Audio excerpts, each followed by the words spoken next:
Hello students, good morning to all of you. Welcome to our maths class room.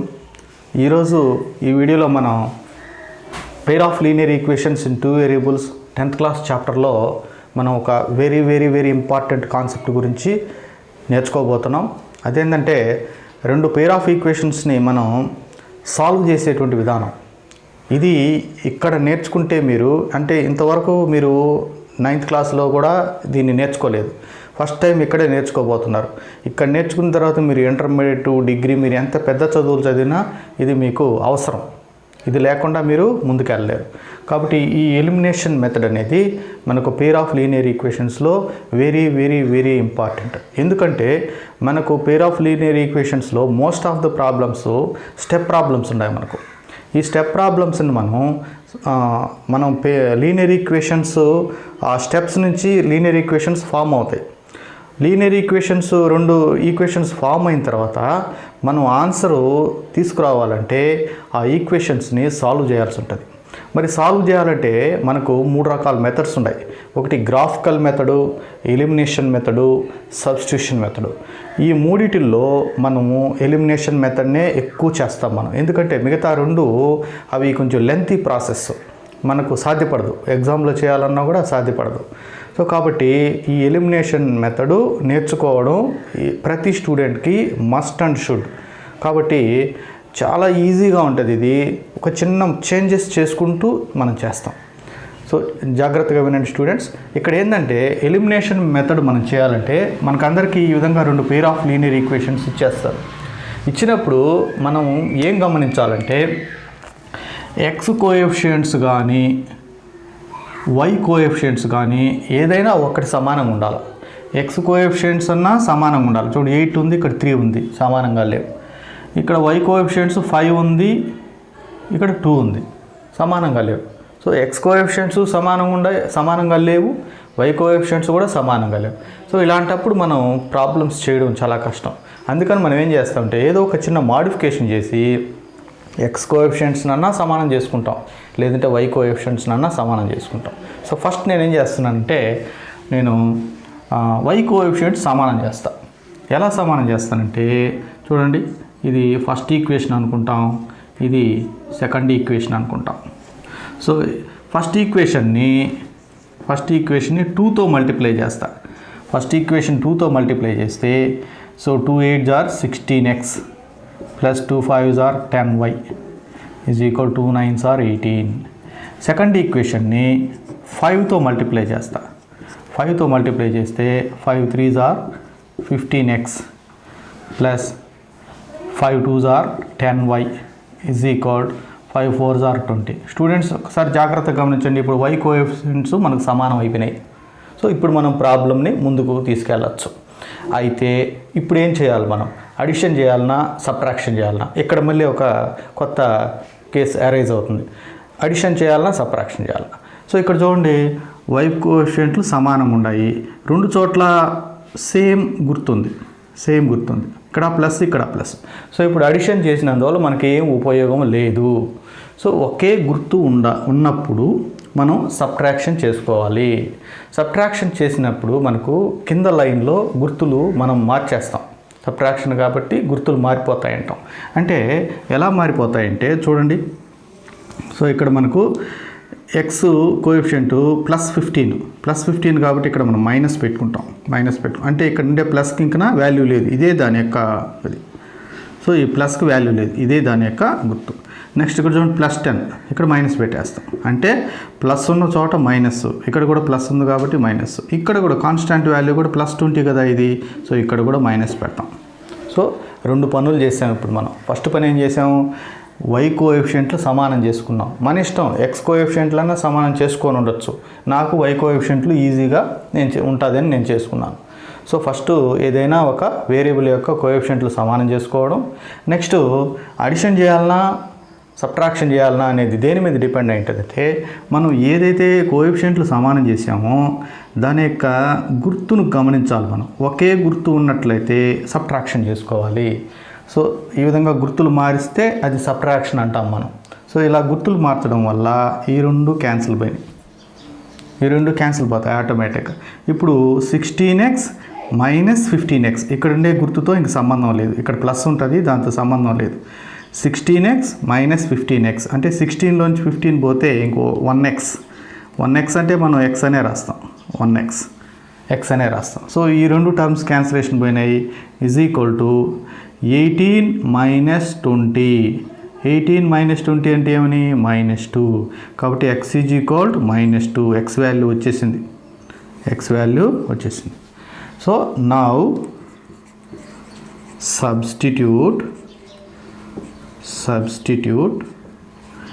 x is equal to -2 in equation 1 లేదంటే equation 2 మన ఇష్టం, దేనిలో అయినా substitution చేసుకోవచ్చు.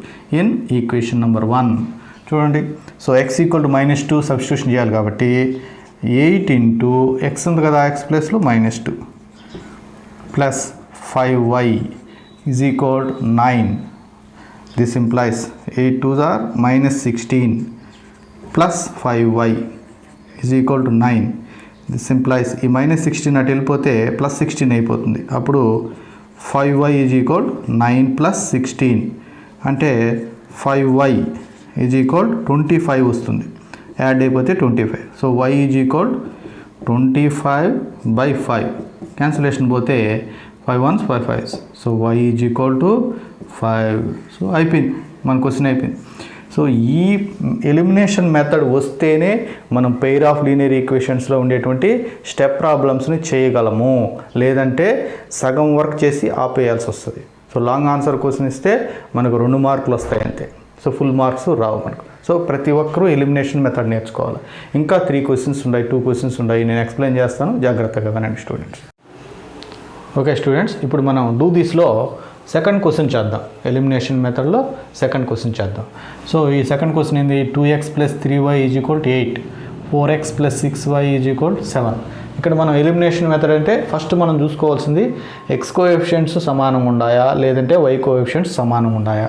గమనిస్తే x coefficients సమానంగా లేవు, y కోఎఫిషియెంట్స్ కూడా సమానంగా లేవు. అయితే ఇప్పుడు మనం సమానం చేసుకోవాలి. ఏది చేసుకోవాలనేది మన ఇష్టం. x కోఎఫిషియెంట్లైనా సమానం చేసుకోవచ్చు, y కోఎఫిషియెంట్లైనా సమానం చేసుకోవచ్చు. సో దీన్ని ఫస్ట్ ఈక్వేషన్ అనుకుంటాను, దీన్ని సెకండ్ ఈక్వేషన్ అని చెప్పని అనుకుంటాం. ఇప్పుడు ఫస్ట్ ఈక్వేషన్ని నేనేం చేస్తానంటే ఫస్ట్ ఈక్వేషన్ని 2తో మల్టిప్లై చేస్తాను. ఫస్ట్ ఈక్వేషన్ని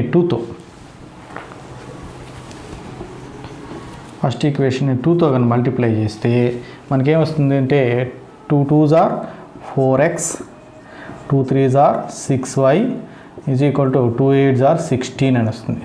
ఇప్పుడు సెకండ్ ఈక్వేషను మనము ఆల్రెడీ 4x ఉంది కదా, ఇక్కడ మనకు 4x వచ్చేసింది కాబట్టి 1తో కానీ మల్టిప్లై చేస్తే ఆ ఈక్వేషన్ మొత్తం 1తో మల్టిప్లై చేస్తే అదే వచ్చేస్తుంది, అదే రాసేసుకోవచ్చు మనం. చూడండి, 1తో మల్టిప్లై చేసినప్పుడు 4x ప్లస్ 1తో మల్టిప్లై చేసినప్పుడు 6y = 1తో మల్టిప్లై చేసినప్పుడు 7. ఇప్పుడు మనకు సో x కోఎఫిషియెంట్లు సమానంగా ఉన్నాయి.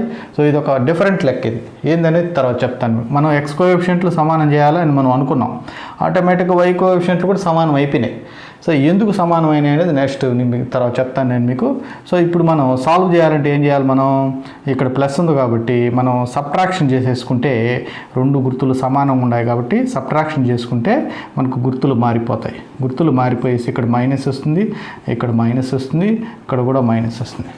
సో ఇప్పుడు క్యాన్సిలేషను మనం ఇది క్యాన్సిలేషన్ కొట్టాలా అనుకున్నాం, ఇది కూడా క్యాన్సిలేషన్ పోతుంది. సో ఇక్కడ x వాల్యూ లేదు, y వాల్యూ లేదు. ఎందుకంటే మై డియర్ స్టూడెంట్స్ ఇది ఒక డిఫరెంట్ ప్రాబ్లం. ఎందుకంటే ఇలాగ x వాల్యూ లేకుండా y వాల్యూ లేకుండా వచ్చింది అంటే చూడండి, మీరు a1/a2 2/4 b1/b2 = 3/6. దీని క్యాన్సిలేషన్ కొట్టినా కూడా 1/2 వచ్చింది. సో మనకు ఇంతకుముందు 3 కండిషన్స్లో మనం గమనిస్తే ఇక్కడ a1/a2 = b1/b2 వచ్చేసింది.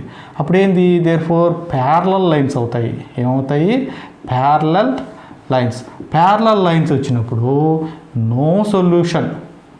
ప్యారలల్ లైన్స్ వచ్చినప్పుడు నో సొల్యూషన్. ఆ విషయాన్ని ఇంతకుముందు నేర్చుకున్నాం మనం. మనకు ఇంటర్సెక్టింగ్ లైన్స్ వస్తే యూనిక్ సొల్యూషన్, ప్యారలల్ లైన్స్ వస్తే నో సొల్యూషన్. ఆ తర్వాత కోఇన్సిడెంట్ లైన్స్ వస్తే ఇన్ఫైనైట్ సొల్యూషన్స్. ఆ విధంగా 3 రకాలు ఉన్నాయి మనకు. సో ఇక్కడ 2 టర్మ్స్ క్యాన్సిల్ అయిపోయినాయి. మనము ఎక్స్ టర్మ్ని క్యాన్సిల్ చేయాలని మనం అనుకున్నాం ఈ ప్రాబ్లంలో. అందుకనే ఎక్స్ టర్మ్ ఈక్వల్ అయ్యే విధంగా మనం ఈ విధంగా తయారు చేసుకున్నాం. కానీ 2 టర్మ్స్ క్యాన్సిల్ అయిపోయినాయి. అందుకని ఎక్స్ వాల్యూ లేదు, no x value, no x value, no y value. That means no solution. ఎందుకని నో సొల్యూషన్ వచ్చింది ఈ ప్రాబ్లంకి? a1/a2 is equal to b1/b2 కాబట్టి అవి ప్యారలల్ లైన్స్ అవుతాయి. సో ఈ విధంగా మనకు మనం ఎలిమినేషన్ మెథడ్లో ఈ విధంగా చేయాల్సి వచ్చినప్పుడు ఇలాంటి నో సొల్యూషన్స్ కూడా వస్తుంది మనకు. నో సొల్యూషన్ కూడా వస్తుంది. కాబట్టి స్టూడెంట్స్ ఈ విషయాన్ని గుర్తుపెట్టుకోండి. ఇది ఒక డిఫరెంట్ ప్రాబ్లం ఇది. సో ఇక్కడ x value, no x value, no y value, that means no solution. Okay students, third question elimination మెథడ్లో నేర్చుకుంటా ఉన్నాం మనం. Third question. సో ఎలిమినేషన్ మెథడ్లో ఫస్ట్ మనం ఏం చూడాలి? ఎక్స్ కోఎఫిషియెంట్స్ కానీ వై కోఎఫిషియెంట్స్ కానీ సమానంగా ఉండాయా, లేకపోతే మనమే సమానం చేసుకోవాలి. చేసిన తర్వాత క్యాన్సలేషన్ పోవాలంటే 2 గుర్తులు సమానంగా ఉంటే సబ్ట్రాక్షన్ చేసుకోవాలి మనం. సో అలా లేకపోతే వేరే విధంగా చేసుకుంటాం. రైట్, ఈ క్వశ్చన్ చూడండి మనం. So 3x + 4y = 25, 5x - 6y = -9. So దీనిలో ఎక్స్ కోఎఫిషియంట్ 3, ఇక్కడ 5 సమానంగా లేవు. వై కోఎఫిషియంట్ 6 ఉంది ఇక్కడ, వై కోఎఫిషియంట్ 4, దిస్ ఈజ్ -6 సమానంగా లేవు. సో ఇప్పుడు మనం ఏదైనా ఒక కోఎఫిషియంట్ సమానం చేసుకోవాలి. నేనేం చేస్తానంటే this is first equation and this is second equation. So ఇక్కడ వేరు గుర్తులు ఉన్నాయి కదా, అందుకని నేనేం చేస్తానంటే మనకు కొంచెం పని తప్పిపోతుంది. సో మనకు కొంచెం ఈసారి ఈ ప్రాబ్లంలో మనం సబ్ట్రాక్షన్ చేయం, అడిషన్ చేసేసుకోవచ్చు మనం, ఎందుకంటే ఇక్కడ వేరు గుర్తులు ఉన్నాయి కదా. సో అందుకని నేను వై కోఎఫిషియంట్లు సమానం అయ్యే విధంగా దీన్ని చేంజ్ చేస్తాను. సో ఎలా చేంజ్ అవుతుంది? ఫస్ట్ ఈక్వేషన్ని 6తో మల్టిప్లై చేస్తాం. ఫస్ట్ ఈక్వేషన్ 6తో, సెకండ్ ఈక్వేషన్ని 4తో కనుక మల్టిప్లై చేస్తే మనకి ఈక్వేషన్లో వై కోఎఫిషియంట్లు సమానంగా వస్తాయి. సో చూడండి, సో 6తో మల్టిప్లై చేస్తే 6 3s are 18x, 6 4s are 24y is equal, so 25 6లు 150. నెక్స్ట్ 4తో మల్టిప్లై చేస్తే 4 5s are 20x, 4 6s are 24y is equal, 4 9s are -36, 4 36, 4 36. So ఇప్పుడు వై కోఎఫిషియంట్లు సమానంగా ఉన్నాయి, గుర్తులు వేరుగా ఉన్నాయి. సో ఇప్పుడు మనం సబ్ట్రాక్షన్ చేయాల్సిన అవసరం లేదు, అడిషన్ చేస్తాం. సో గుర్తులు మార్చాల్సిన అవసరం లేదు. ఇంతకుముందు లెక్కల్లో ఒకే గుర్తులు ఉన్నాయి కాబట్టి క్యాన్సిలేషన్ కొట్టడం కోసం గుర్తులు మార్చాము అని అంటే అక్కడ సబ్ట్రాక్షన్ చేసాం. ఇక్కడ గుర్తులు మార్చాల్సిన అవసరం లేదు, ఎందుకంటే ఆల్రెడీ వేరు గుర్తులు ఉన్నాయి, ఆటోమేటిక్గా క్యాన్సిలేషన్ పోయిన తర్వాత, ఎందుకంటే +24y - 24y should be cancel out. So ఇప్పుడు ఇక్కడ అడిషన్ జరుగుతుంది. ఇప్పుడు అడిషన్ కాబట్టి 20 + 18 38x is equal to, so ఇక్కడ అడిషన్ అన్నా కూడా ఒక ప్లస్ వాల్యూ ఉంది, ఒక నెగిటివ్ వాల్యూ ఉంది. అడిషన్ అప్పుడు కూడా ఒక ప్లస్ వాల్యూ, ఒక నెగిటివ్ వాల్యూ ఉంటే మనం సబ్ట్రాక్షనే చేస్తాం. అది మనం 6వ తరగతి నుంచి నేర్చుకుంటున్నాం. అడిషన్ అప్పుడు కూడా ఒక ప్లస్ వాల్యూ, ఒక నెగిటివ్ వాల్యూ ఉంది కాబట్టి ఇప్పుడు మనం దీన్ని తీసేయాలి. పెద్ద సంఖ్యలో నుంచి చిన్న సంఖ్యను తీసేస్తాం. 10లోంచి 6 పోతే 4, 4లోంచి 3 పోతే 1. సో పెద్ద సంఖ్యకి 150కి ఏం గుర్తుంది? ప్లస్ కాబట్టి అది. సో ఇది మనం చిన్నప్పటి నుంచి నేర్చుకుంటున్నాం. ఒక ప్లస్ వాల్యూ, ఒక నెగిటివ్ వాల్యూ ఉన్నప్పుడు అడిషన్ అయినా కూడా అది సబ్ట్రాక్షనే కాబట్టి +114. So x is equal to 114/38.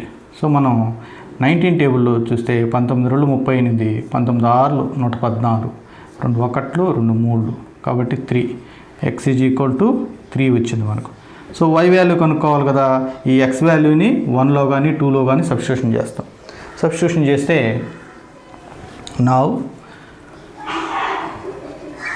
Substitute x is equal to 3 in 1. So 1లో సబ్స్టిట్యూట్ చేస్తే 3 ఇంటూ x వాల్యూ 3 కదా, 3 ఇంటూ 3 3x కదా, 3x కాబట్టి 3 into 3 plus 4y is equal to 25. 3 3s are 9 plus 4y is equal 25.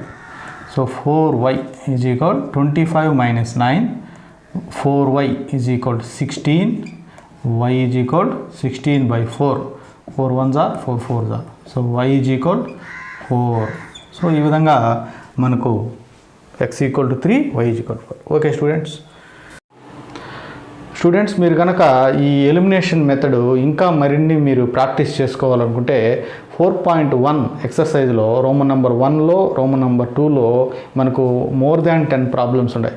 So వాటిని మీరు ఈ elimination method ద్వారా మీరు ప్రాక్టీస్ చేసుకోవచ్చు. Okay students.